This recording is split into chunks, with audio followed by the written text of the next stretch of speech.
एक राजा था जिसका नाम रामधन था। उनके जीवन में सभी सुख थे। राज्य का कामकाज भी ऐशो आराम से चल रहा था। राजा के नैतिक गुणों के कारण प्रजा भी बहुत प्रसन्न थी और जिस राज्य में प्रजा खुश रहती थी वहाँ की आर्थिक व्यवस्था भी दुरुस्त होती है। इस प्रकार हर क्षेत्र में राज्य का प्रभाव अच्छा था। इतने सुख के बाद भी राजा दुखी था क्योंकि उसकी कोई संतान नहीं थी। यह गम राजा को अंदर अंदर ही सताता रहता था। प्रजा को भी इस बात का बहुत दुख था। वर्षों के बाद राजा की यह मुराद पूरी हो हुई और उसे एक पुत्र की प्राप्ति हुई। पूरे नगर में कई दिनों तक जश्न मना। नागरिकों को राजमहल में दावत दी गई। राज की खुशी में प्रजा भी झूम रही थी। समय बीतता जा रहा था। राजकुमार का नाम नंदन सिंह रखा गया। पूजा पाठ एवं इंतजार के बाद राजा को संतान प्राप्ति हुई थी, इसलिए उसे बड़े लाड प्यार से रखा जाता था। लेकिन अति किसी बात की अच्छी नहीं होती। अधिक लाड़ ने नंदन सिंह को बहुत बिगाड़ दिया था। बचपन में तो नंदन सिंह की सभी बातें दिल को लुभा दी थी, पर बड़े होते होते यही बातें बदतमीजी लगने लगती। नंदन बहुत ज्यादा जिद्दी हो गया था। उसके मन में अहंकार आ गया था। वो चाहता था कि प्रजा सदैव उसकी जय जयकार करे, उसकी प्रशंसा करे। उसकी बात न सुनने पर वो कोहकाल मचा देता था। बेचारे सैनिकों को तो वो पैर की जूती ही समझता था। आए दिन उसका प्रकोप प्रजा को उतरने लगा था। वो खुद को भगवान के समान पूजता देखना चाहता था। आयु तो बहुत कम थी लेकिन अहम कई गुना बढ़ चुका था। नंदन इस बुहार से सभी बहुत दुखी थे। प्रजा आए दिन दरबार में नंदन की शिकायत लेकर आती, जिसके कारण राजा के सिर लज्जा से झुक जाता। यह एक गंभीर विषय बन गया था। एक दिन राजा ने सभी खास दरबारियों एवं मंत्रियों की सभा बुलवाई और उनसे अपने दिल की बात कही कि वे राजकुमार के इस व्यवहार से अत्यंत दुखी हैं। राजकुमार इस राज्य का भविष्य है। अगर इनको व्यवहार यही रहा तो राज्य की खुशहाली चंद दिनों में ही चली जाएगी। दरबारी राजा को सत्वाना देते हैं और कहते हैं कि आप हिम्मत रखना, वरना प्रजा निस्सहाय हो जाएगी। मंत्री ने सुझाव दिया कि राजकुमार को एक उचित मार्गदर्शन एवं सामान्य जीवन की अनुभव की जरूरत है। आप उन्हें गुरु राधा गुप्त के आश्रम भेज दीजिए। सुना है वहां से जानवर भी इंसान बनकर निकलता है।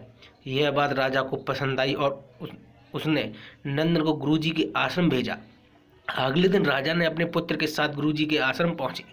राजा ने गुरु का राजा गुप्त के साथ अकेले में बात की और नंदन के विषय में सारी बात कही। गुरुजी ने राजा को आश्वासन किया कि वे अपने पुत्र से मिलेंगे, तब उन्हें गर्व महसूस होगा। गुरुजी के ऐसे सब सुनकर राजा को शांति महसूस हुई और वे सहज अपने पुत्र को आश्रम में छोड़कर राजमहल लौट गए। अगले दिन सुबह गुरु के खास चेले द्वारा नंदन को भिक्षा मांगकर खाने को खा गया, जिसे सुनकर नंदन ने साफ इनकार कर दिया। चेले ने उसे कह दिया कि अगर पेट भरना है तो भिक्षा मांगनी होगी और भिक्षा का समय शाम तक ही है, अन्यथा भूखा रहना है रहे पड़ेगा। नंदन ने अपनी अकड़ में चेले की बात नहीं मानी और शाम होते होते उसे भूख लगने लगी, लेकिन उसने खाने को नहीं मिला। दूसरे दिन उसने भिक्षा मांगना शुरू किया। शुरुआत में उनके बोल के कारण उसे कोई भिक्षा नहीं देता था, लेकिन गुरुकुल में सभी के साथ बैठने पर उसे आधा पेट भोजन मिल जाता। धीरे धीरे उसे मीठे बोल का महल समझने लगा और करीब 1 महीने बाद नंदन को भरपेट भोजन मिला, जिसके बाद वह व्यवहार में बहुत परिवर्तन आए। इसी तरह गुरुकुल के सभी नियम के राजकुमार ने बहुत ही परिवर्तन किए, जिसे राधा गुप्त जी को समझ रहे थे। एक दिन राधा गुप्त जी ने नंदन को अपने हाथ सुबह शहर पर चलने को कहा। दोनों शहर पर निकल गए। रास्ते पर बहुत बातें की। गुरुजी ने नंदन से कहा, तुम बहुत बुद्धिमान हो और तुमसे बहुत अधिक ऊर्जा है, जिसका तुम्हें सही दिशा में उपयोग करना चाहिए। दोनों चलते चलते एक सुंदर बाग पहुंच गए, जहां बहुत सुंदर सुंदर फूल थे, जिन्हें बाग में महक रहा था। गुरुजी ने नंदन के बाग को पूजा करने के लिए गुलाब के फूल तोड़ने को कहा। नंदन झट से सुंदर फूल तोड़ लाया और अपने गुरु के सामने रख दिया। अब गुरुजी ने उसे नीम के पत्ते तोड़कर लाने को कहा। नंदन ने वो भी लेकर आया। अब गुरुजी ने एक गुलाब सूंघने को दिया। कहा, बताओ कैसा है। नंदन ने गुलाब सूंघा, गुलाब की बहुत तारीफ की। फिर गुरुजी ने उसे नीम के पत्ते चखकर उसके बारे में कहने को कहा। जैसे ही नंदन नीम के पत्ते खाए, उसका मुंह कड़वा हो गया और उसने अपनी बहुत निंदा की और जतर कतर पीने का पानी ढूंढने लगा।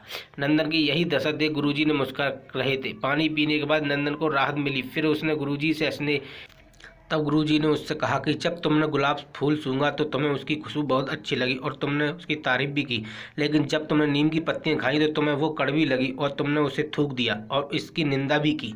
गुरुजी ने नंदन को समझाया, जिस प्रकार तुम्हें उनको अच्छा लगा तुमने उसकी तारीफ करते हुए, उसी प्रकार प्रजा भी जिसमें गुण होते हैं उसकी प्रशंसा करती है। अगर तुम उनके साथ दुर्व्यवहार करोगे और उसकी प्रशंसा से उम्मीद करोगे तो वो कभी दिल से नहीं कर पाएंगे। इसी प्रकार जहाँ गुण होते हैं वह प्रशंसा होती है। नंदन को सभी बातें विस्तार से समझ आ जाती हैं और वो अपने महल लौट जाता है। नंदन में बहुत परिवर्तन आता है और वो बाद में एक सफल राजा बनता है।